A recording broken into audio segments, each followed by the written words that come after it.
and a straight talk. Today we are going to talk the talk actually. Last week we had a wonderful session with a couple of leaders in our institutions in Ghana here. Today promises to be an exciting one, and the topic at hand is an intriguing one. Let's go for this quick commercial break. When we come back, we go talking straight. Stay. Where do you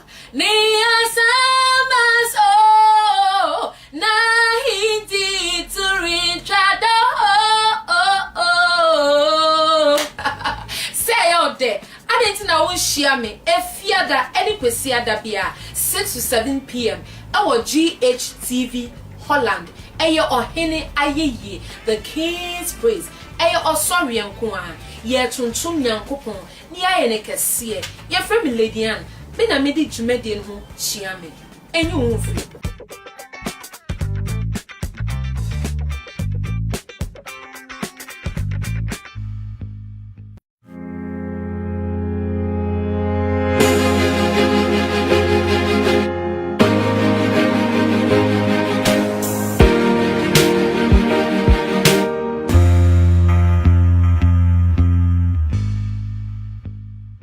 Back from that short commercial break, it's still straight talk here on Ghtv Holland.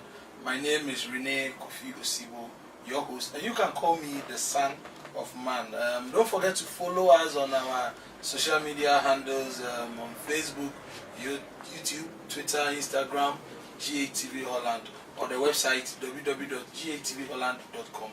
And make an effort to download the app from Google Play Store, Ghtv Holland, so that you can keep in touch with our programs wherever.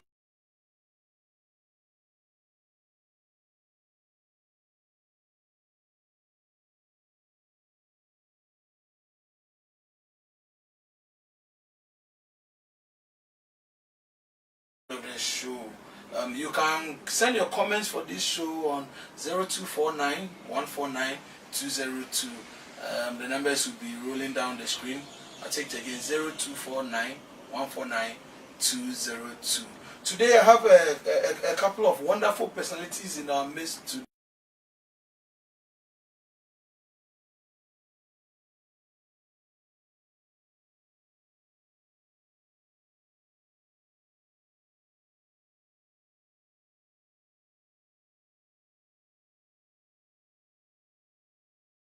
Charge of the ship of this country by ourselves for some time now, and we've had a series of exchanges of leaders throughout this country, and some we could all concur that some have been great, others have not been that good, and we want to know where does it start from, because we believe that every leader in this country has one way or the other, or at one time held a leadership role somewhere before.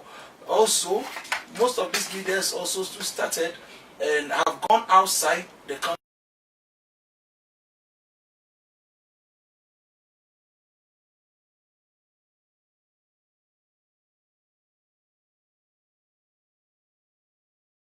That's what we're going to talk about today in the studios. I have the two honorable personalities. I have Honorable Josephine Esi Apia. Honorable Josephine Esi Apia. She's a member of the Majority Caucus of Accra Technical University Parliament. Honorable, you are welcome. Thank you very much. And also to have Honorable Ejay Samuel.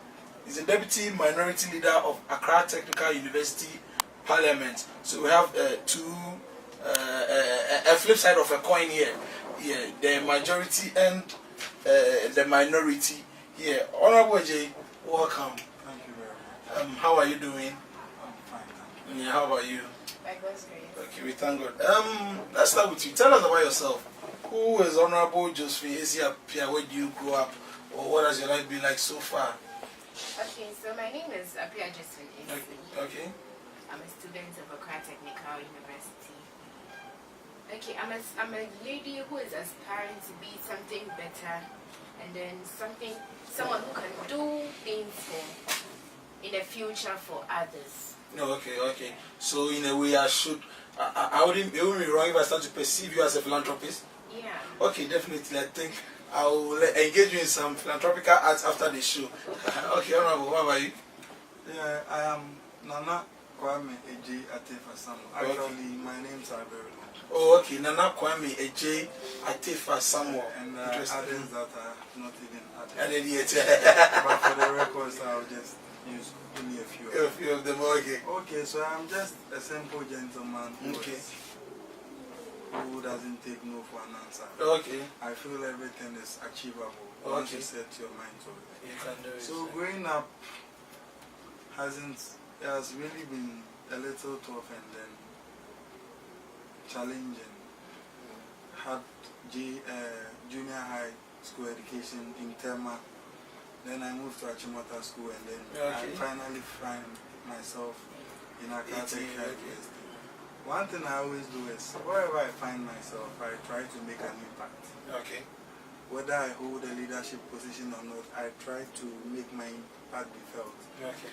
So way back in Achimota School, I wasn't the prefect nor was I a leader or anything of the sort, but I had a voice. Okay. So when I talk, I don't know, but people say I have influence. But me myself, I've not really. But I'm beginning to feel that it's true. Okay. Because when I talk, people do listen. Interesting. That is a little about me. Okay, it's interesting.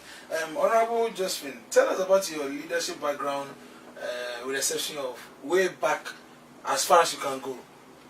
Okay, from junior high school, I was an entertainment prefect. Interesting. Okay. Yeah, it helped me a lot because I was a shy type, but I can do a lot of things. There are a lot of things I can do, but then I wasn't able to project. So when I stood for that, it helped me a bit. When I got to school too in SHS, I wanted to go for entertainment prefect, but I had to change my school. Okay. So when I changed, I became a bit down because I had to. Okay. So I didn't go for a leadership. But then after school, I got better, so I'm working on it right now. I'm aspiring to be the deputy majority leader for Accra Technical. Interesting. That's lovely. And many more. And many more. I like that.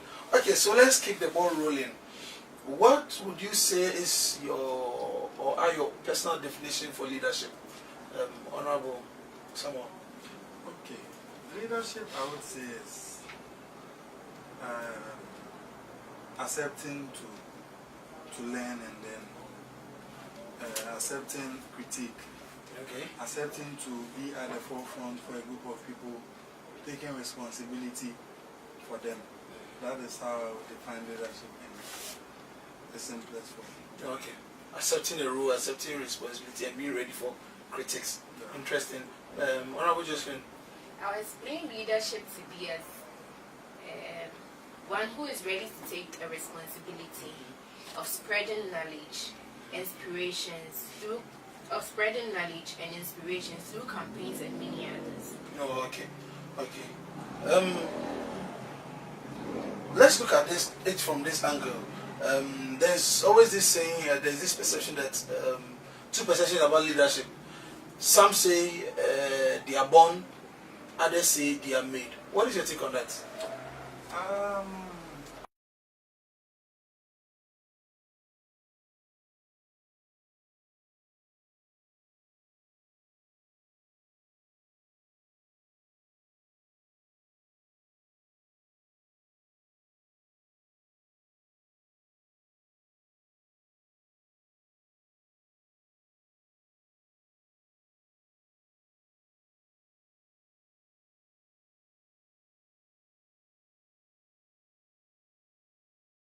In conjunction is you wouldn't differentiate them.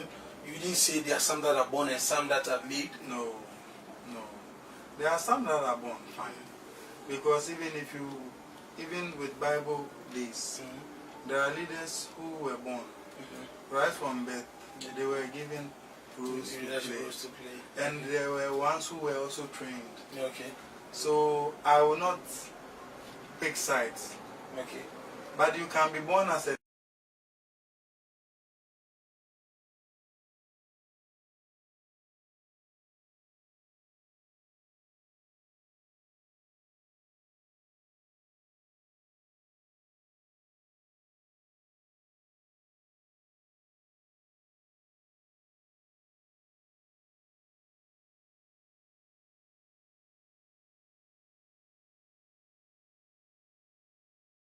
submissions regards to born and being trained and being trained. I mean, I would say it goes in a way to benefit one side because one is trained, okay. So we'll say that that person wasn't the born leader, and then the other one is born, but also goes under training.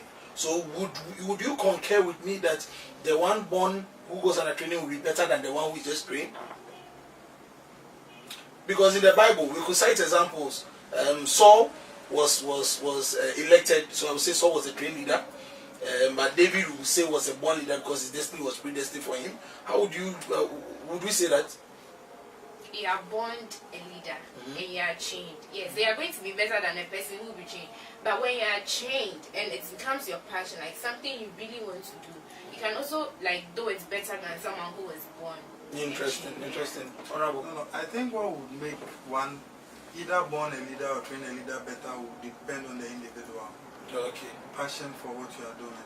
Okay. That will make you stand out and make you outstanding. Okay. Okay. Interesting. Can we look at can we have a review? Let's take a picture at the African kind of leadership.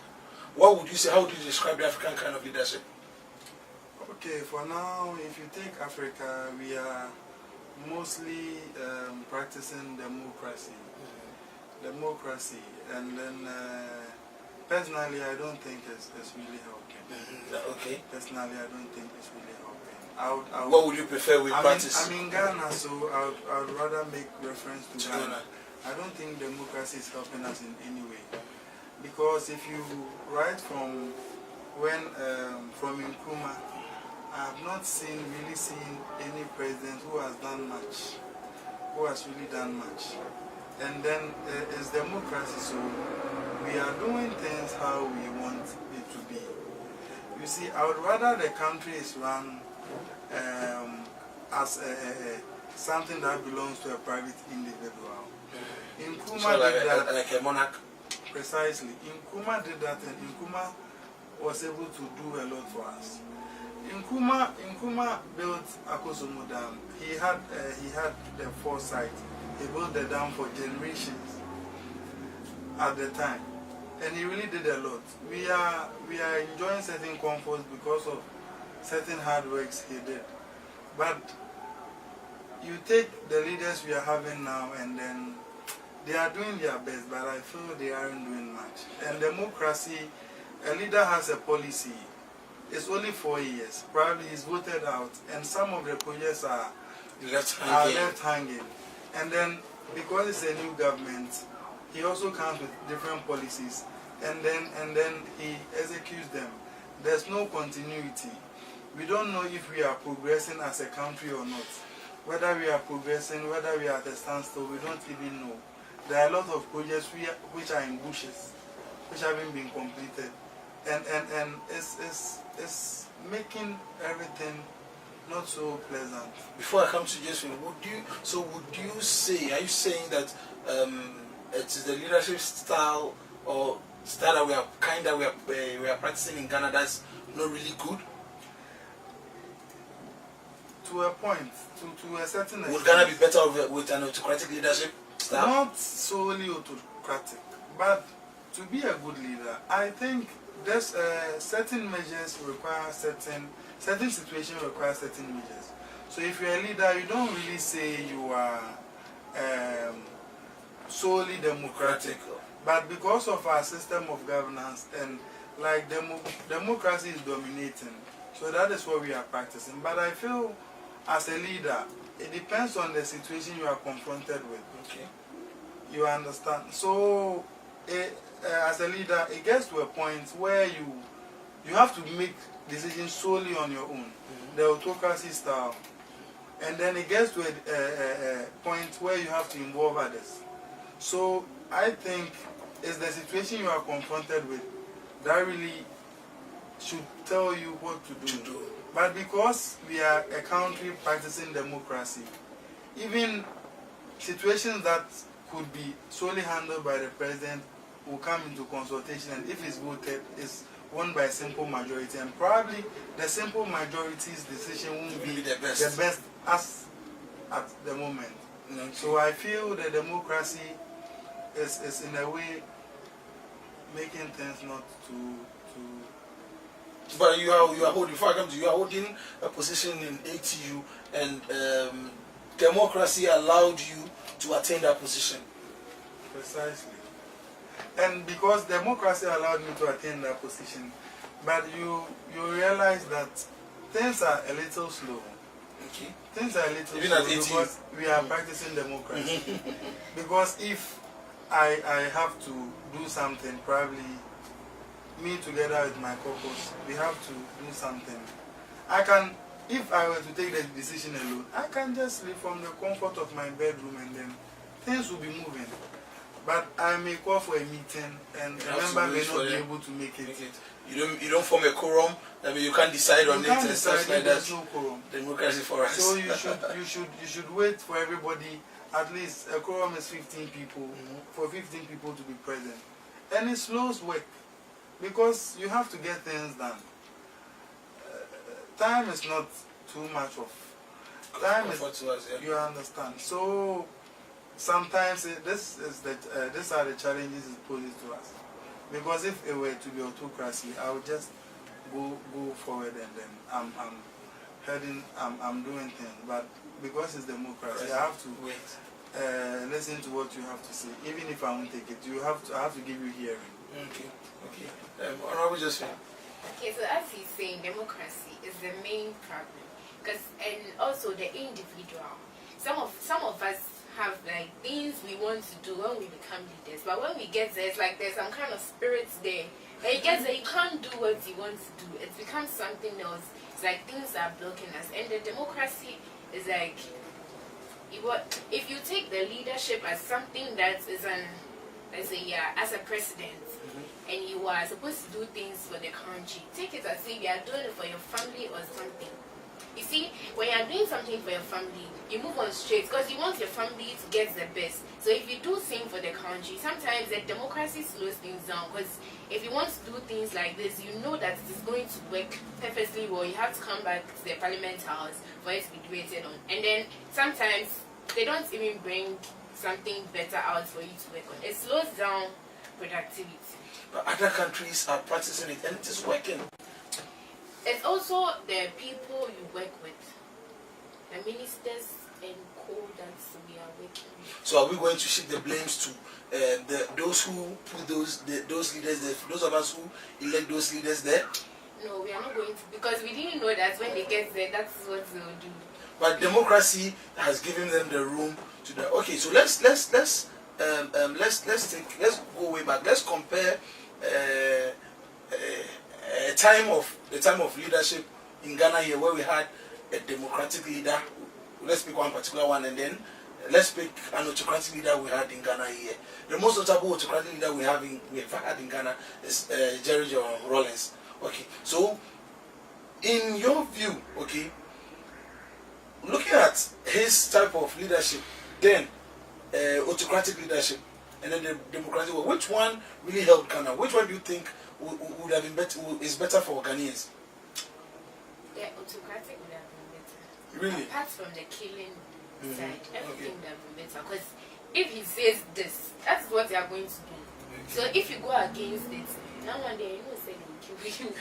You understand? Okay. And that one, he wasn't relying on anybody, you understand? Because you know, say if you don't do it, if you say something and go against him, you are going to die or you are going to do something. That was better, because with that, you know, we are constructing this road today. Everybody is going to work on that road, you understand? But if it's democracy, oh no, there's no money, let's do this, it's slowing down productivity. So I think autocratic is better. So you sympathize with former President Mugabe? Yes. Okay, Honorable, what about you? Okay, for me, I wouldn't say either go for solely autocratic or democracy. I think certain situations require certain measures. Okay. So it depends on situations you are confronted with. Okay. Because I like President Rawlings, because during his time there was should I say discipline in a way. You can't sit on the radio and talk anyhow. Come and then say anything you want against the sitting president as if he's nobody. You can't talk anyhow. You choose your words carefully. But now what are we hearing? You can wake up Monday morning and people are just saying things. And it's really sad because you can find people on national TV who don't even have any knowledge of what they are talking about, and just throwing insults here and there. Okay. Once recently I watched the news on one of the renowned TV stations in Ghana, and it had to do with a bad road, and the journalist taking views was interviewing a lady, a woman, and then she was like, excuse me, president, you know, and I am to about all those things, but the president is not the one in charge of what? Fixing roads. Precisely. You see, with that, I would say it's a problem of illiteracy. We have channels. You don't just, because he's the president, so he's responsible for everything. He oversees that things are done, but he has appointed ministers who he works with. So if you are concerned, you can channel your grievances through the right people, and you can get solutions. You don't just sit and talk.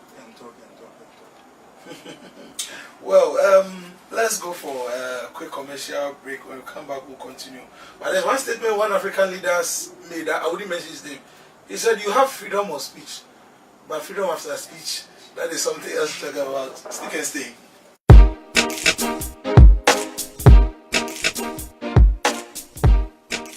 Dutch classes, Ebwa partners are on person or join Hunka for Holland, Holland ranch, also to meet Casano, now to meet exams, and son, what to me join or partner Holland. After say I won a panel, I'm an actual exams, you know. I've been our documents, also legalized documents, and I saw any managing. I see it way to say, passports, and no birth sets, bachelor sets, or spinster sets. We be for documentation, and also the web one. Also, appear that classes are Kumasi Yawo Agric Junction, Uba Accra Zua, Yawo Dakuman Circuit Station. Dark Alma Dutch MBB courses to attend APJ Dutch classes.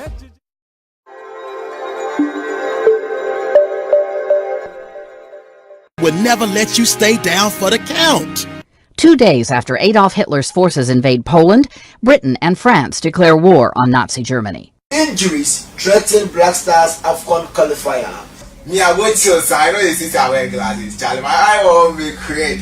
Let's push it so that it would become what we want, not what others are doing. In the light of all these agreements that are always signed by our presidents, our ministers, our ambassadors, our senior men, it's a prayer that they actually see the light of day.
Welcome back, viewers. There is a saying that a leader is not judged by what he does, but what his followers do.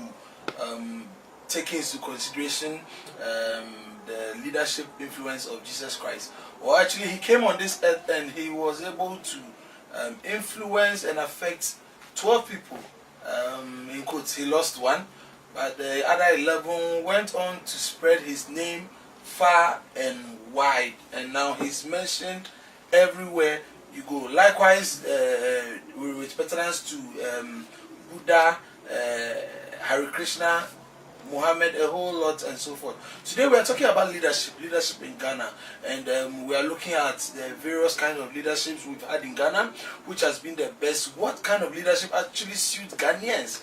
And then we will now be shifting to student leadership. Where does it start from? Where did it go wrong? Was it when they went outside to study, or is it actually the kind of people that they govern that prompts them or pushes them into turning out to be the wrong leaders? In the studios, I have two wonderful personalities. If you just joined us, it is Straight Talk here on Ghtv Holland. Honorables. So let's go back. Let's shift now to student leadership.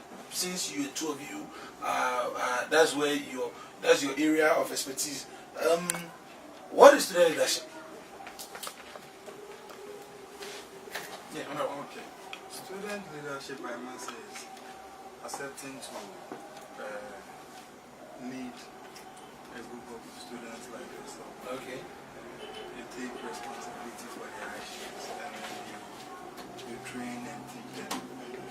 You decide collectively with them, and then you sit to see the way forward. Precisely, that is what. Okay. Honorable Josephine. Okay, so students' leadership is the same as leadership, just that this time it's a student that is leading. So it is a student who takes the responsibility to spread knowledge through inspirations, campaigns, and meaning. What is the role of student leadership in schools as of now? Okay, the role of student leadership in schools is to advocate for the rise of students.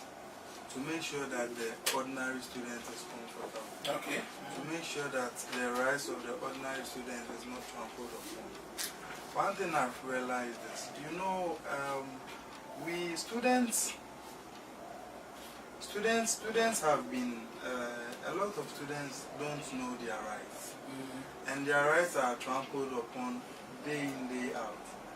Because I quite remember last semester we were writing exams and a lecturer tells a student, you are wearing shorts, I won't let you take the exam. And I was sitting there and I laughed. They will see to it that things are done properly. But other schools, you make these complaints and then people have made the complaints before you even gain admission. And nothing has been done about it. Okay. So when you make another complaint, you just be a part of the statistic. Okay. A plus one. Plus one. So you were there. The lecturer asked the students to walk out and let him take the paper. You couldn't do anything about it. Oh, I could have done something about it, but on the spur of the moment, the papers had been shared and then we were getting ready to write. Okay, you are not allowed to talk unless you are speaking to precisely lecturer or invigilator. So after the exam, I met the guy and I told him that what the lecturer did wasn't right, but he had every right to even stay and write the paper. The lecturer had no right to tell him to go and then change. Okay. Honorable Josephine. Okay, so the role of students are, they are there for the students' leaders, they are there for students' voices to be heard. They transfer the information and the problems of students to the leaders, or let's say to the heads of yes, the school. there's like their bridge. Okay. So you pass the information to them and then they take it upwards. So they have a lot of work to do as our leaders. Yeah. Okay. Has student leadership been effective? With reference to ATU. Yeah, student leadership has been effective, but I feel there's more room for improvement. Okay. I feel there's more room for improvement. And not even in only ATU. It has been really effective across the board, because there are people who have been student leaders and then in this presently they are holding fronts at the national level. You can talk of Sami Jemfi. Okay. You can talk of Sami Uku. Our president himself, His Excellency Nana Addo Dankwa. He was once a student leader. Okay. So, student leadership has really done a lot. And is still doing a lot. Okay. For the country at large. Interesting. Honorable. Just wait. As he's saying, it is doing a lot for us. So we are hoping that we'll work better on it. Because from my point of view, student leaders can do better. But then it is like when you become a student leader, there are certain things you cannot do because the administration won't allow you to do it. It is like they have their planned things there, so they just choose the leaders. When you come, this is what they are coming to do. So some of the projects or the policies they have, they cannot do it because the administration already has things that they are going to do. Okay. Yeah. Okay. Now, a little bit sound to me that now in ATU, you need to have some grade pass mark before you can apply for a leadership role. Yeah. Is that true? Yeah. Precisely. Okay. So, is that fair? Should we think that the smart ones are the only ones who can be good leaders? Because in Ghana right now, every leadership role is filled by smart, brilliant people who have studied outside, who have a whole lot of degrees and certificates and stuff like that. What is your take on that? Yeah, what I would say with regards to that is, I think it's fair. Because in my school, ATU, you want to contest for SRC, the president, you have to have a CGP of 3.5. I think it's fair because when you assume the position of the president, you are engaged. There are times you won't be in class. So if you are not really smart and sharp, I don't think you'll be having problems. Because there can be situations where for 4 or 5 days, a whole week, you've not been to lectures. But it's not going to be like they have a special exam for the SRC president. No, you sit and write the same paper anyone else is writing. So if you are not smart, how do you deal with that? How do you cope with that? You understand. You are leading, our current population is about 15,000. You are leading 15,000 people. You can't do that if you are not smart. Because Really? different people, different issues, different characters. You have to be smart. You have to be smart. Not with even the grade for certain positions is only limited to certain positions. Oh, okay. There are positions where you want to be a member of parliament. We just vet you, and if we see you have the capabilities, we train you, we groom you. We don't say you don't have a CGP of this, so we are not taking you. Okay. Honorable Josephine. Okay, so pertaining to the SRC, you are going to be a student leader, taking the president, and then your CGPA is 1 point something, and your financial officer or your welfare or PRO is 2 points, 3 points. Even the common floor member is 3 points. It doesn't sound right. It's not. To make sure say, "Oh, Kawabo, minimum, why put them out post?" And so it is fair that there's a number range that you have to get to be a president, so that you can also, as a president, you can also brag. Now, set me here, first class students. You understand? So it is fair. And then with that, it is good because you are intelligent. Everybody knows you are intelligent. So sometimes we don't have to bother ourselves to say, oh, let me teach you what to do. Like, you are intelligent, you know what you are supposed to do. Are we basing the qualities of leadership with pertinence to intelligence from the, let's say, scholastical intelligence? It is needed. It is not just that, but it is needed. Ages past, we've had leaders, our chiefs, our kings who never even stepped out in schools, but there are modus operandi that they go by to lead the people. And now an institution is perceiving that, from my perspective, perceiving that as a leader you should be in this, you should have this grade or this mark before you can apply to be a leader. Should that tell me that every SRC president of ATU is top-notch and doing his work well? Yeah.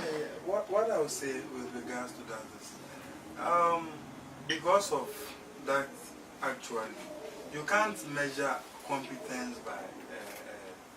If I have a CGP, if I'm a first class student, probably I'm doing well with my books, but you can't measure that. You can't just say because I'm a first class student, okay, let's make him the president and he'll do well. You can't say that. So it's a hindrance. It's a hindrance because you can't. It's not an accurate way of getting the best out to lead. It's not an accurate or the best way of getting people to actually lead. It is not the best way, but then it is one of the ways. Because if you are not intelligent, you need that along. Like you just need that bag along. Because you might be smart, but you are not intelligent. It goes together. You understand? So if you are smart and you are not intelligent, I don't know what's Okay, you could be intelligent, but it might not be scholastical. Yeah. Okay. Now, okay. Before we move on to the next question, my little issue is that then it turns to, at first, everyone had the right that if you want to apply for a leadership role, or should I say the leadership role at ATU, you can. You'll be vetted. You have a chance to speak to the student population, and then you decide to vote for you. But right now, you need to have a grade point. You need some marks before you can apply for that. Doesn't it see some potential good leaders from applying? A person's bad grades might not necessarily be because he is not smart or intelligent. In my tertiary days, I was told by my lecturers that marks are awarded. They are not earned. They are still awarded. So what happens? What happens in that scenario? Are we being fair to me, or are we? Let's say I'm not a smart, intelligent type. Are we being fair to me, Honorable Josephine? We are not being fair to you, but it is up to you to prove to the world or to prove to the students that you can do it. You are given 2 years when you come to school, 2 years before you can go for students leadership. So that's 2 years.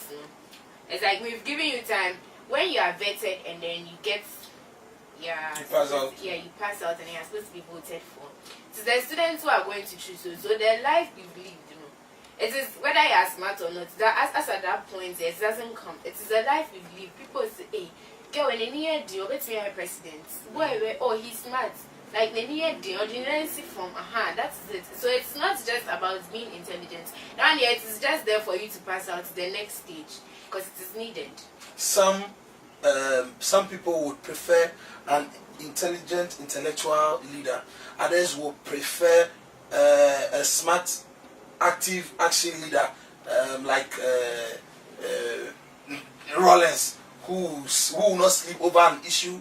We know of Rollins would specifically enter the gutter where the thing is happening. If it's done sharply, he destroys it himself and stuff like that. And it's still on the point.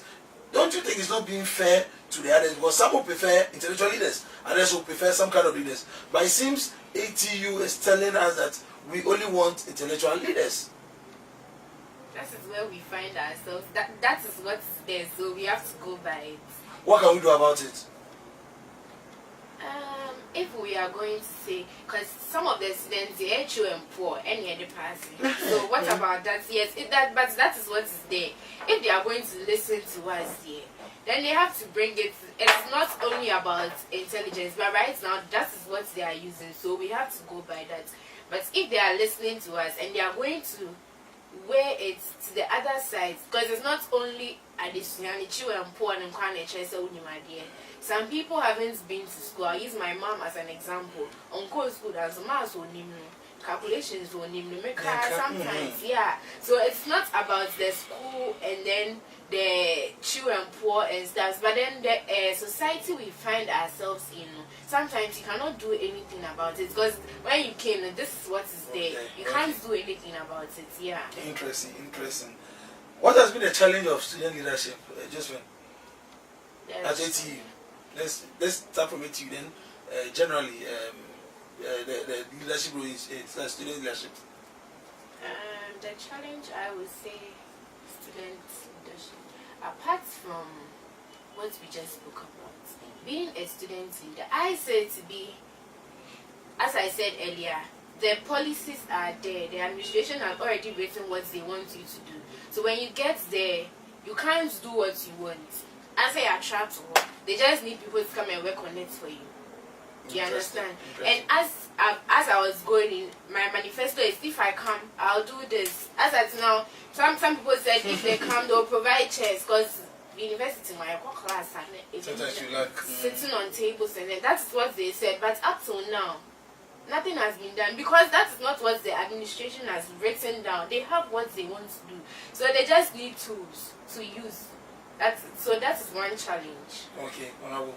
Yeah, I would also say unlawful interference by administration. Unlawful interference by administration, because we are in an era where the administration does not allow the SRC to operate in their full capacity. Interferences here and there, and we will have a situation where SRC has drawn their budget. And even as it stands now, our SRC funds are not. We have to make a budget, give it to administration. They will approve of the budget before the monies are released. But the monies are for you. The students paid it directly. Is there as the SRC dues meant for the SRC? Precisely. But what are we facing? Even after we've drafted budgets and students have deliberated and scrutinized budgets, it has to now be sent to administration, and whether or not we have to wait for them to approve before we can work. And there are certain policies they can tell you, this I don't think is feasible, take it out. But at the end of the day, we are working. We are working for the student populace, not for administration. You see, we are using people's money. And one problem I have is most students are not concerned.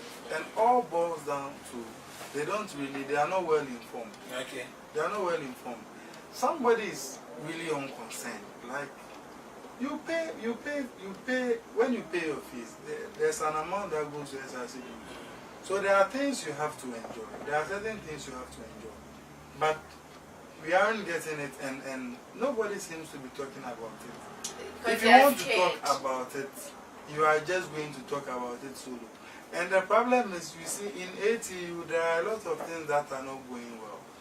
But you see, we unlike Legon, they have Radio Universe. If there's something that is not going on, they will sit on the radio station and talk. It gets into the waves, and you see, action will be taken. By ATU, we don't have anything like that. So when an issue comes up, we'll talk about it. The highest it can go is within the quadrangle of the school, the 4 walls of the school. It doesn't get out. Interesting. Such a big challenge. Okay, so I have a text message here from an individual who doesn't want to be named. So he's a marketing student. Says, Renee, I recently finished. Okay, send this message from Rotterdam. Says, Renee, okay, it's not very clear. Renee, I recently passed out of ATU, and I was a part-time marketing student. I paid SRC dues, but I never got, in quote, SRC cloth. The issue being that the administration says we should go to SRC dues. What is the issue on ground?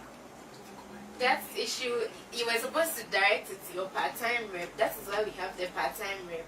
So I'm not sure the person met or went to the right person. Because if you are going for your cloth and you go to the president doesn't receive such stuff. Okay. You understand? So if you're a part-time student, that is why you have the part-time rep. So you see him, oh, we haven't gotten our cloth. Then he will tell you, but if you go somewhere else. Who is in charge of distribution of the SRC cloth? Distribution of SRC cloth and other souvenirs of the SRC is taken care of by the SRC trustee. Okay.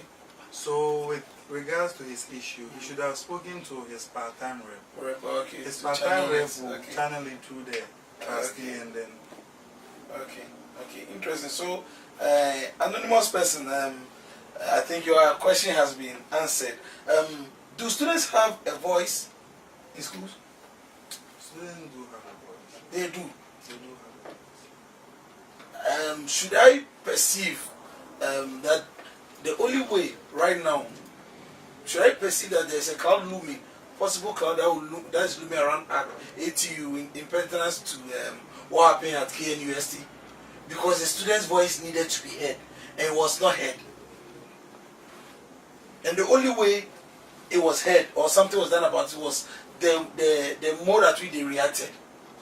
So do students have a voice in general? No, students don't have voice.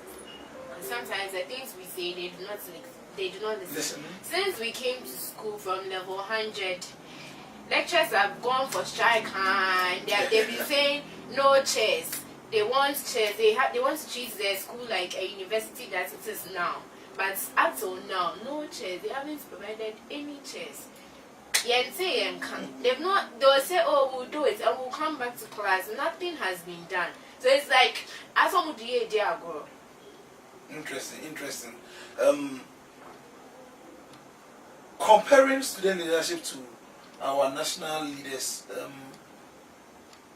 I choose to perceive that you said you are doing the best you can, but your issue right now has to do with the administration. Okay, now comparing your tenure or the tenure of student leadership with that of the national leaders,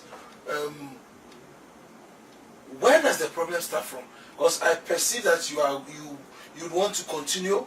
As he said, there are some student leaders who have gone further. Where does it really go wrong?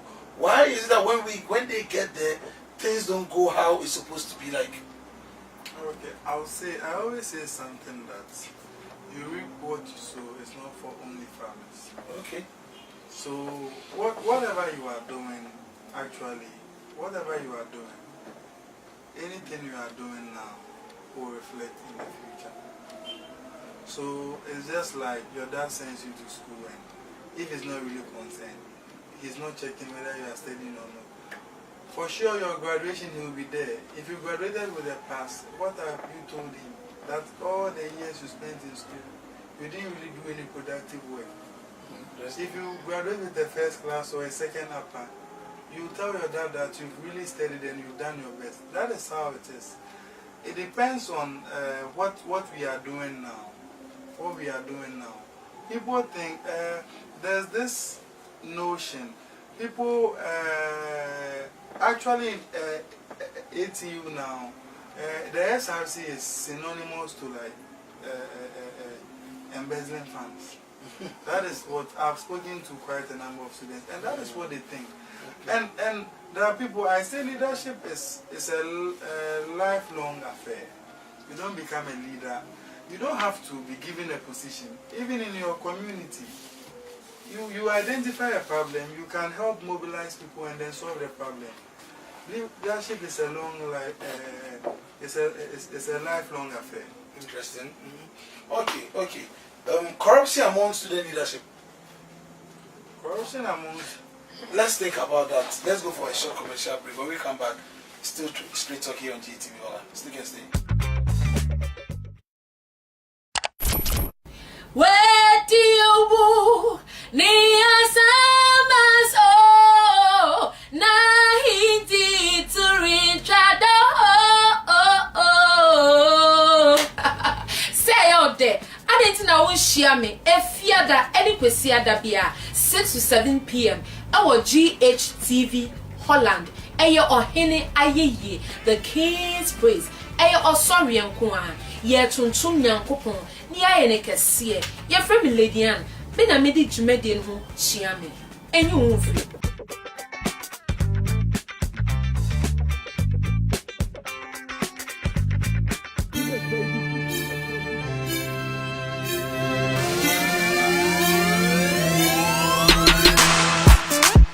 Busia for our broche, what of our broche, Ayana will pese utu omonkra. Nansu winim ekwenya obefasua omonsaka on kratuana, and yet Ghtv Ghtv Holland for the Jumedi on Waswo Bia Tudin.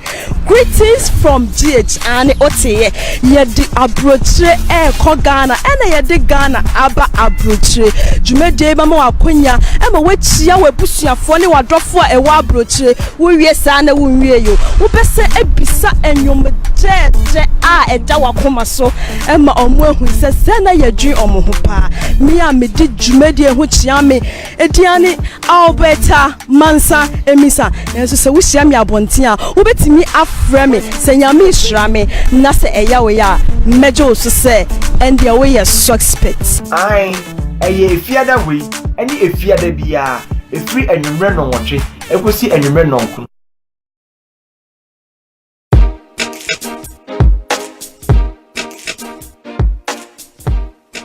That classes Ebwa partners on person will join Hunkafo or Holland and Chimene. Holland and Ranch say also to meet Casano.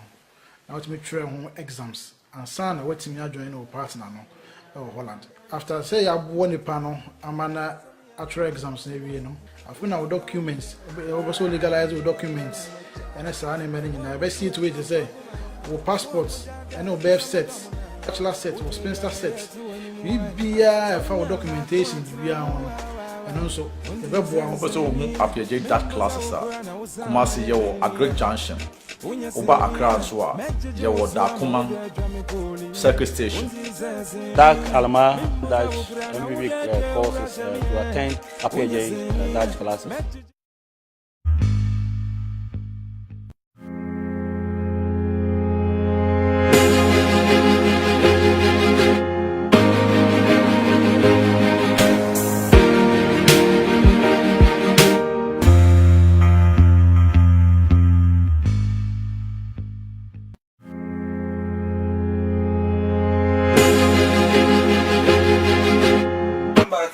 Straight Talk here on Ghtv Holland. And the topic, if you just join us, is leadership in Ghana with more emphasis on student leadership. Now, back to the topic, corruption among student leadership. What is your take on that, Josephine? Honorable Josephine? Pertaining to that issue, I can't say more, but student leadership, SRC,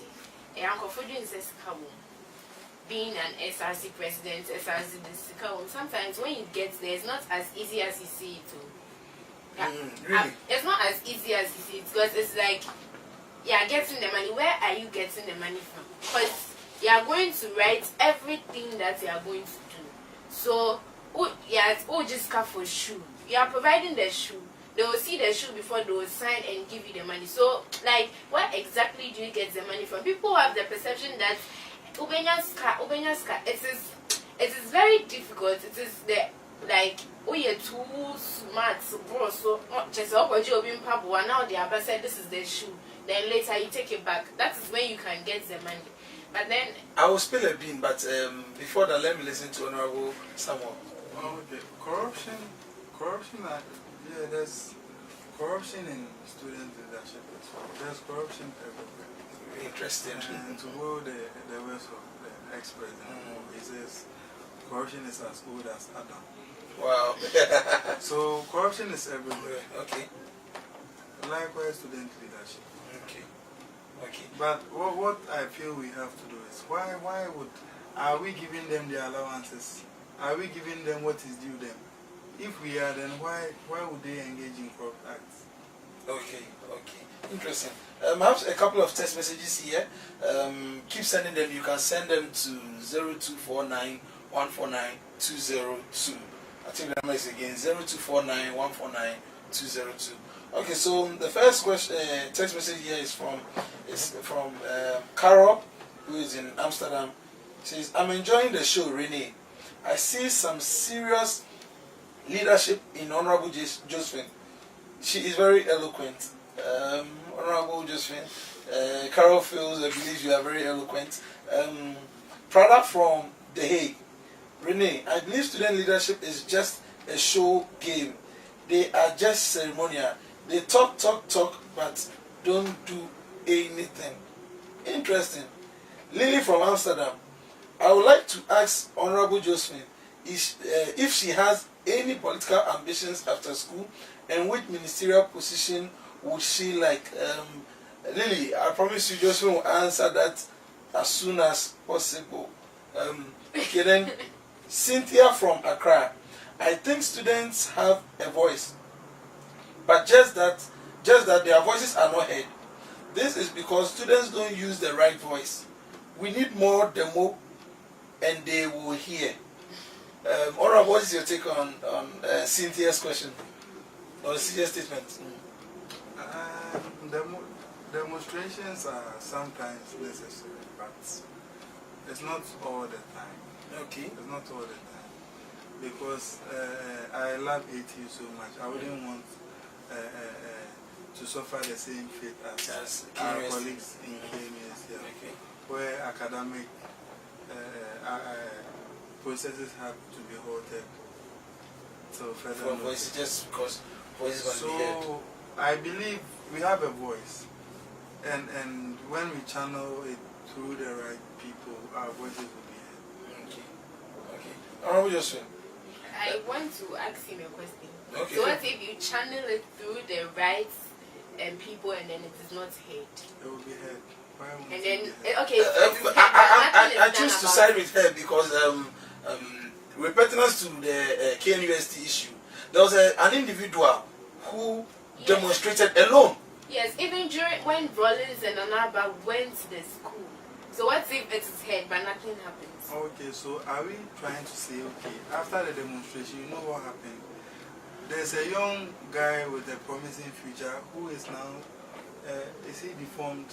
I learned he has problems with his brain. Do we want that? It didn't happen through the demonstration. The guy was beaten by a security man. Why So was he beaten? that's because he was making noise. How can you say that in a university campus you are making noise? I'll beat you. From Cynthia's angle, okay, she feels that students have a voice, but it's not being heard. Likewise, I choose to believe that ATU students have voices, but it's not being heard. And in the same way, that was how KNUST students had voices, but it wasn't being heard until they demonstrated. I know we would all frown on the violence, but I don't think they had really wanted to to partake in violence, but it erupted to that level. And right now, their voice has been heard. Earlier on, we were saying that Ghana or Ghanaians or Africans to per se, it would be better.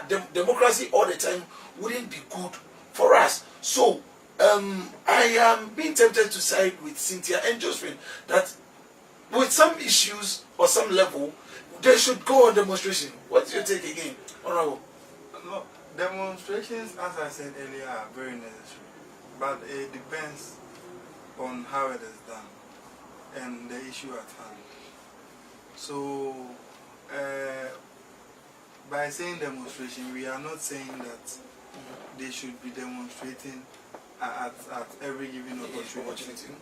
So, I'll say again, is the situation you are faced with and then the measures to adopt. Okay. So, if you feel you've channeled it through the right channels once, twice, 3 times, should not be heard, you can go on and demonstrate.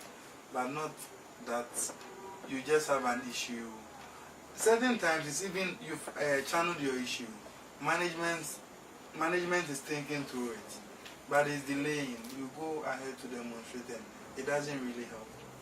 It doesn't really help. The issues channeled, is it not, shouldn't they classify it as a priority? It's a priority. At times we channel these issues and then management will want to deliberate over these issues and agree and like you earlier on said, democratic governance and find solutions. But in so doing, it takes time.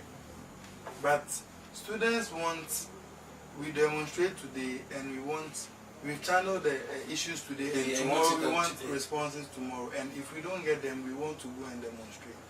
And then when we demonstrate, you know, demonstrations are good, but most of it we don't even do it the right way. Okay. So, So that is my so we don't do it the right way. Okay. Don't just we don't do it in the right way, like how KNEST demonstration wasn't planned to be violent. It was a peaceful demonstration until the police fired gunshots at students who were fighting for their rights. Don't beat a student. It's not done. I actually saw a video. I actually personally saw a video where a lecturer was actually lashing students in class. Yes, making them to kneel down and yes, KNUST. I saw a video. He was lashing them and he didn't care that other students were recording it.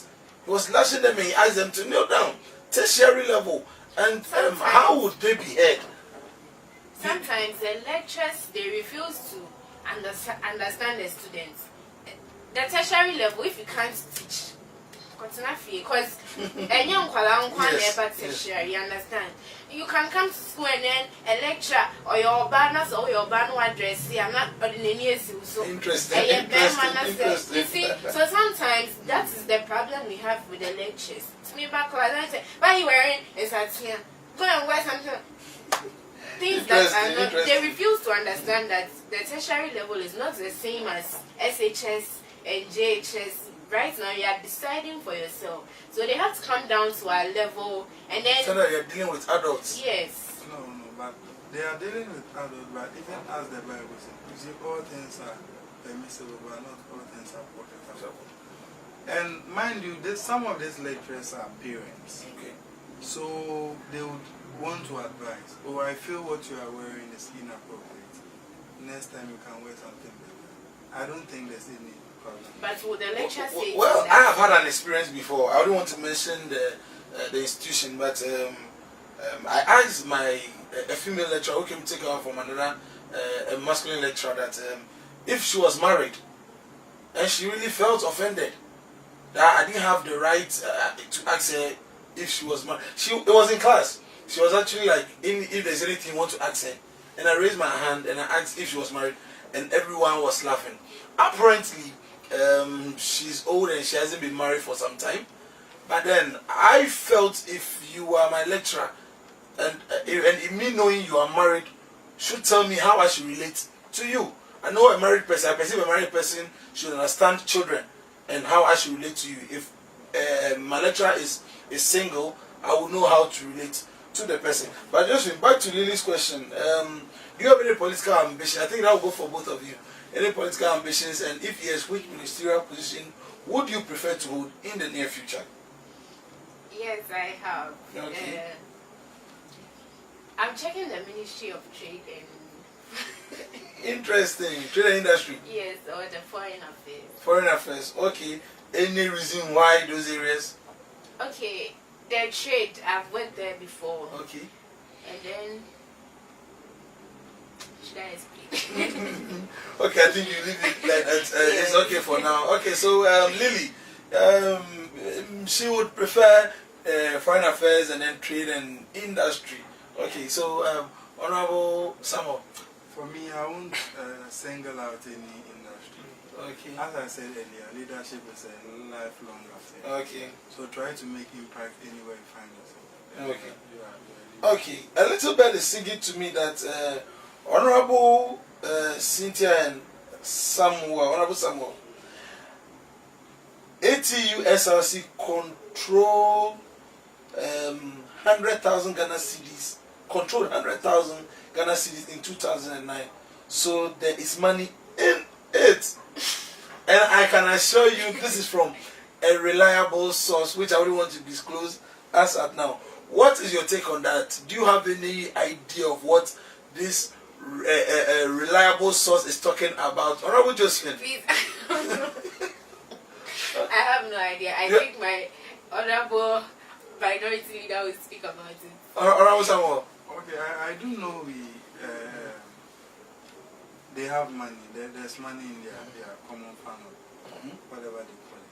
But with regards to what happened, 2009, I have not even bought phones.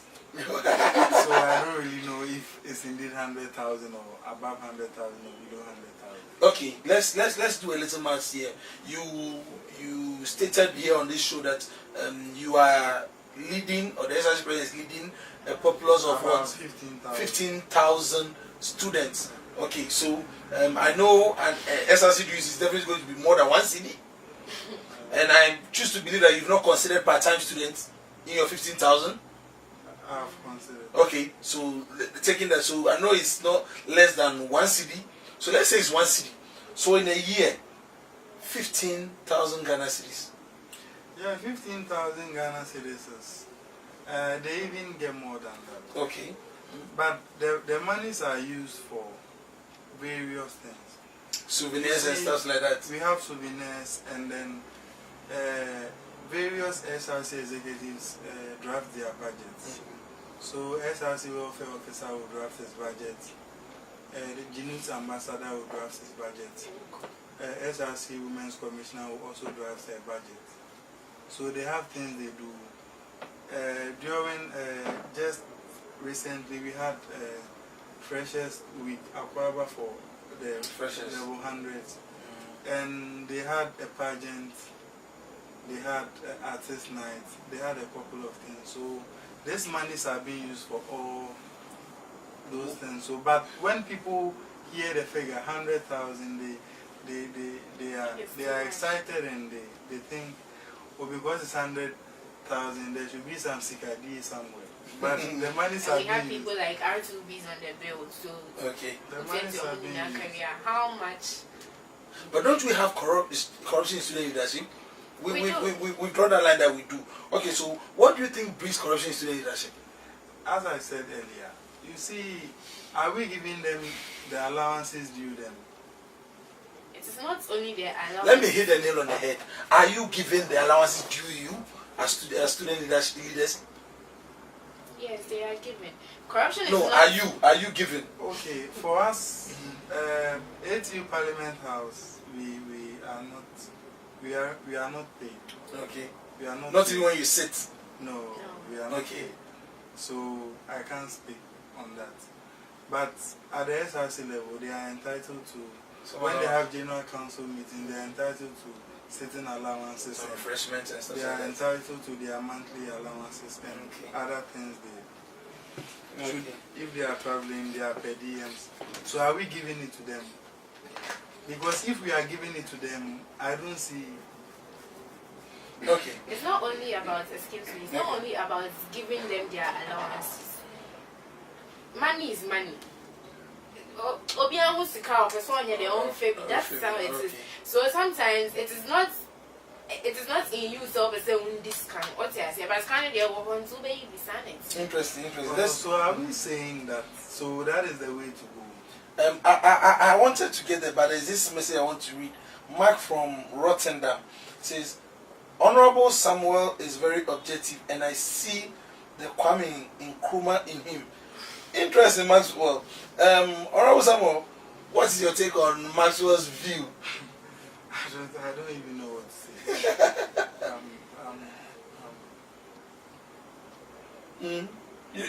You better have no idea what. Kwame Nkrumah. Okay, an anonymous person from Amsterdam. Okay, see, corruption among student leaders are better than our politicians. Just that the money available to them is not much. Like they will chop, Papa. Very interesting, very interesting. And there is a breakdown here. Student dues from my reliable source again. Student dues is above 100 cedis. Aside the sale of school clothes, part-timers pay like 200 Ghana cedis. Rent from the SRC cloth is about 5,000 Ghana cedis yearly. Sale of program tickets. All these exclude sponsorship packages. Don't you have money? And there's a source here. There's a source. The website says, don't you have money? Okay, I want to clarify. The person said SRC dues is about 100 cities. It's not true. The last time I checked, there was 98 cities. 98 cities, so it's not about 100 cities. Okay, so then from my source again, SRC dues 2018-2019, full time 400, for 1 year. First year. And then continuous students 300 cedis. It's not true. It's not true. Okay, so what's the issue at hand? It's not true. The SRC dues I know we pay is 98 cedis. That is the last time I checked. Okay. Whether it has increased or decreased, I have no idea. Okay. But not to the tune of 300 cedis. Because really? Even my fees I paid this very year was a little above 1,000 cedis. So okay. if 300 cedis is going to SRC dues, then how much? Okay. What is your take on that, Honorable Josephine? I think the person is using maybe Ashasi or Western University's bill for it. I have evidence here. Accra Technical University schedule for fees for 2018-2019 academic year. Okay. And it seems to concur with what I stated here. Okay. So, according to you, that's not the issue on the ground. Okay. Let's go for a quick commercial break. When we come back, it's still Straight Talk here on Ghtv Holland. Stick and stay.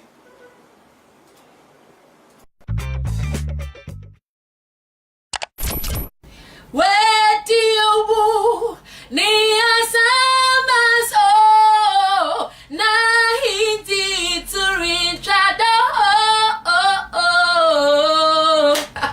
say out there, I didn't know share me if you that any question that be 6 to 7 p.m. Our Ghtv Holland. Ayo ohene aye the King's Praise. Ayo osori enko a ye tuntum nyankopon ni aye ne kese ye frɛ me Lady Ann me na me di dwumade ho hia me enyu wo firi no eso hwɛ na wo so wani bagye ho bebere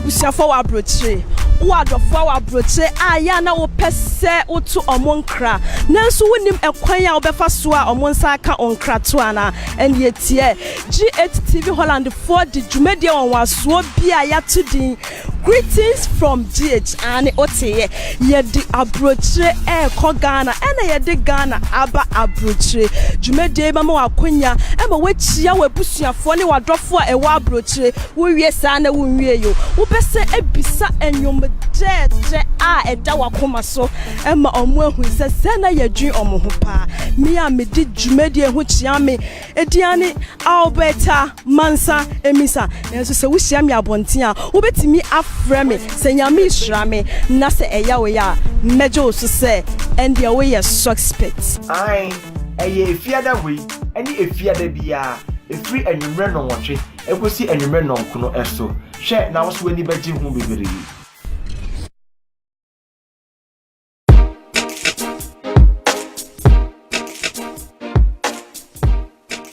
Dutch classes ebwa partners on person will join on Hukafo or Holland and Chimeno. Holland ranch also to meet Casano. Now to meet train exams and son waiting me join our partner no Holland. After say I won the panel, I'm an actual exams you know. I found our documents, also legalize our documents, and it's an amendment. I best see to it to say our passports and our birth sets. Bachelor set or Spencer set. We be for documentation we are on and also the web one also appear that classes Kumasi yewo Agric Junction Oba Accra so yewo Dakuman Circle Station Dark Alma Dutch MBB courses to attend appear Dutch classes.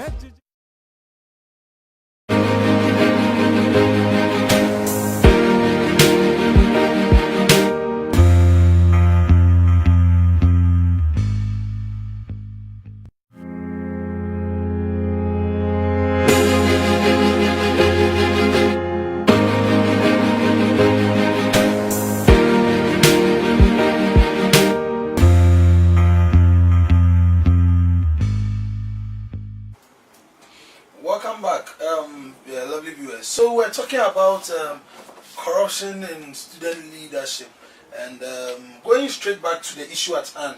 Okay, so I've got confirmation from my reliable source that actually those are the figures for foreign students. Okay, and that is in dollars. That's $400, and it's still SRC dues. So still, you guys have access to a lot of money, or I would say you guys, there's a lot of monies meant for you guys, for the students, and you be the student. There are those who decide who are to look at what to do with it. So why don't you have access to these monies?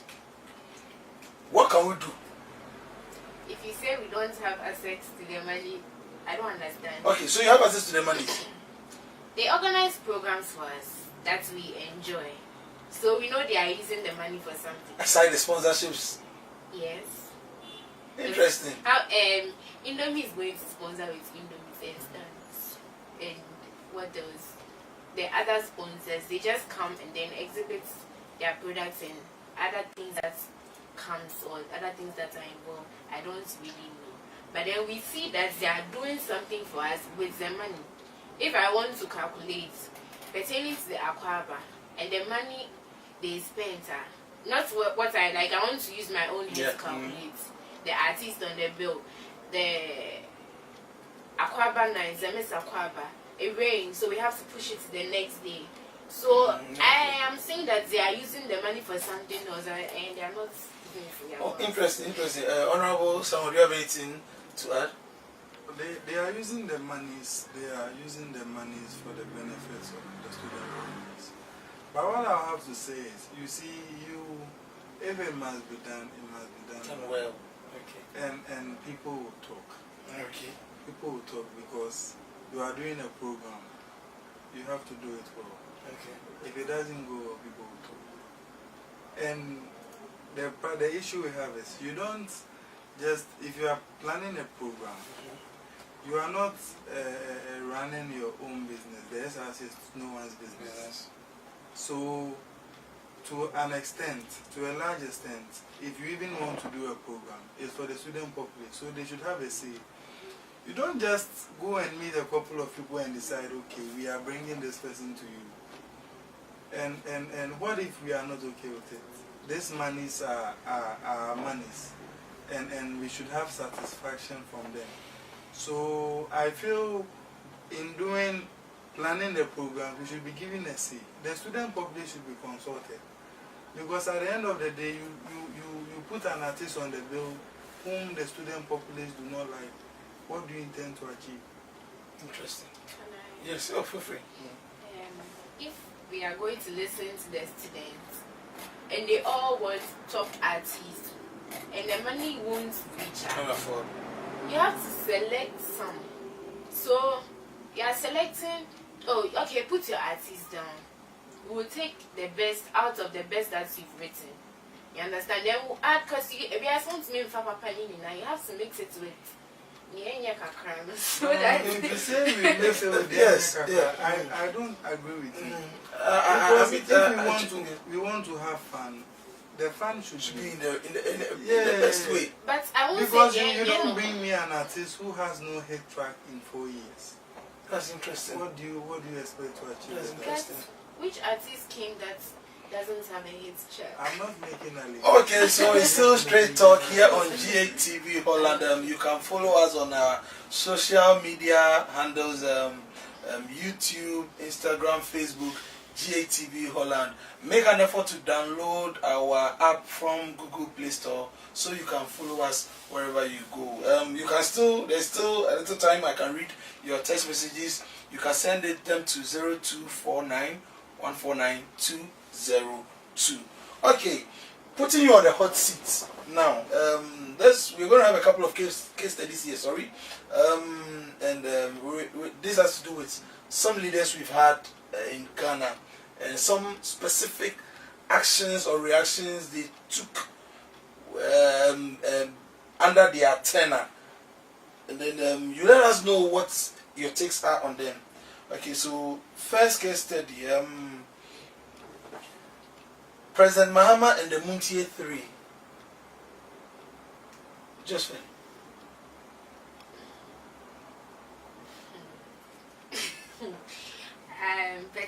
that issue.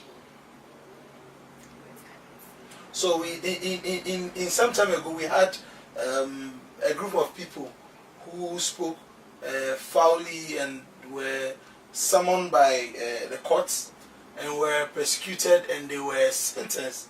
And as a president of a country, in his rights, using his executive authority, gave them amnesty and took them out after a court had sentenced them. What is your take on that? Before I speak, I want to ask that what exactly did the people do? Like, what did they talk about? They spoke ill against the country, the leadership of the country. Yeah. In the time of on radio. Yeah. Yeah, in the time of NDC's. Yes, NDC's rulership. Yeah. They spoke badly about the president, and then he had, let's say, he had pity on them or something. I don't think there's nothing wrong with it because he didn't find it bad. Maybe it's because of the freedom of speech. And now, radio, so I can't help it. The issue went to court. Okay, what they said had to do with coup d'etat statements they made. The issue went to court. The court found them guilty because there was evidence, and they were sentenced. And the president gave them amnesty. Now, the party, that radio station, Muntie, is tagged and noted for being an NDC party, and they sat on that radio station and then made some dangerous utterances, and the court of the nation found them guilty. Okay, I now understand what you are saying. So, okay, then it wasn't good. It means they brought out something that they wanted to do, and then he took his neck out for them, which is bad. That's good. Okay. All right, what I would say is, you see, why do we punish people? To deter others from doing things. But if you come out and then you come out and then you grant them amnesty, what are you doing? What are you saying? Are you trying to say that you are, even in the eyes of the public, you are rendering the executive powerless because they've sat down and they've sat and then they've gone into the issue and they think that okay, we should punish them, and you come as a president because you have executive rights or power, you free them. I don't think that is the way forward. I don't think that is the way. Interesting. President Akufo-Addo and Dr. Ajako, what is your take on that? Okay. President Akufo-Addo, and I think Boache Jakun was an appointee. He was appointed by the president. So because he was appointed by the president, when the president didn't fit, he can be removed. When the issue went to Parliament, and Parliament, there was executive seal on the documents. This Amani deal. Yeah. Yes, and the issue went to there was an executive seal on the document, meaning that it wasn't only Ajako who was consulted before he went to Parliament, and after that the only head that ruled was Ajako's head. Who you know of, Josephine? I think it was supposed to be done because he's as on way paying over. So if something could pass under to if our sister and we still keep you there, it means a lot of things are going to pass. A core office of the presidency, an executive seal is on it. Should we blame him alone? But when he got to Parliament, the Parliament realized it is not good for us, and now his head ruled. What about the executive seal? The executive seal. Can we say it is the president that stamped it, or? Let's not go there. Let's not go there. Okay. So we do not know who stamped it, and as we are saying, corruption is everywhere. So interesting. What I would say is that the president exercised one of his rights, so I can't speak much on that. Okay. Viewers, well, we've come to the end of the show. Let's go for a quick commercial break. We'll be right back.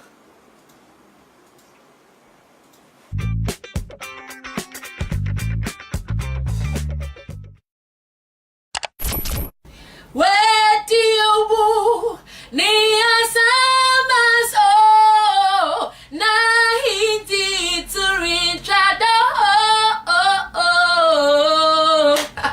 Say out there. I didn't know share me. If you that any kwesiada bia 6 to 7 p.m. Our Ghtv Holland. Eyo ohene ayeye the King's Praise. Eyo osori enkoa. Ye tuntum nyankopon. Ni aye ne kese. Ye frɛ me Lady Ann. Be na me di dwumedie ho chia me. Enyi wo mfiri.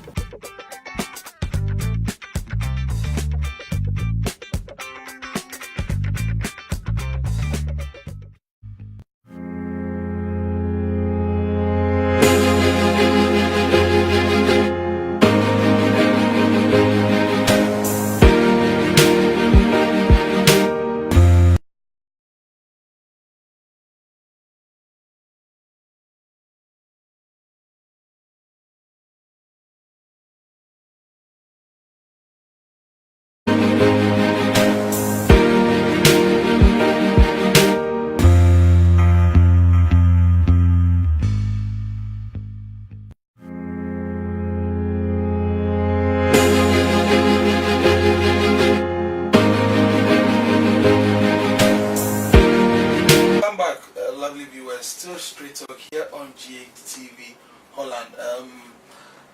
It's time to wrap up the show, but before we leave, I would love to put my two guests on the hot seat.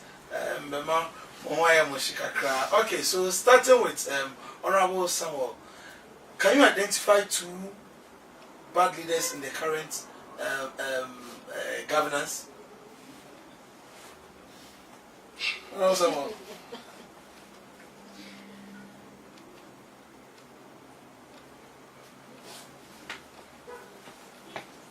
Just to. Their names have skipped. Their names have skipped you. Can you let us know their area?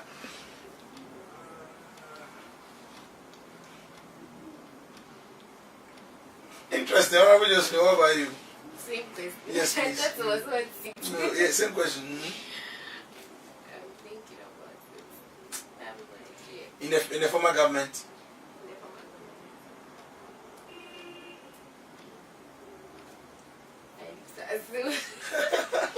What about two good leaders? Best leaders, leaders you can talk of in the current government? Maybe one.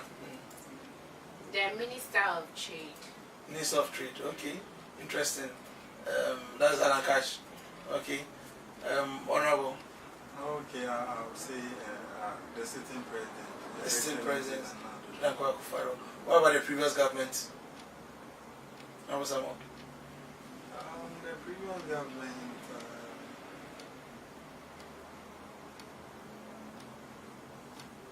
Interesting. The previous government, can I say, is ex-president Kufuor? Because that's. I'm sorry, the previous government, Mahama. The recent government, the NDC.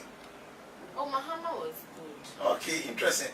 Well, all too soon we've come to the end of the show, and I want to say a very big thank you to our lovely guest, Honorable Josephine and Honorable Samuel.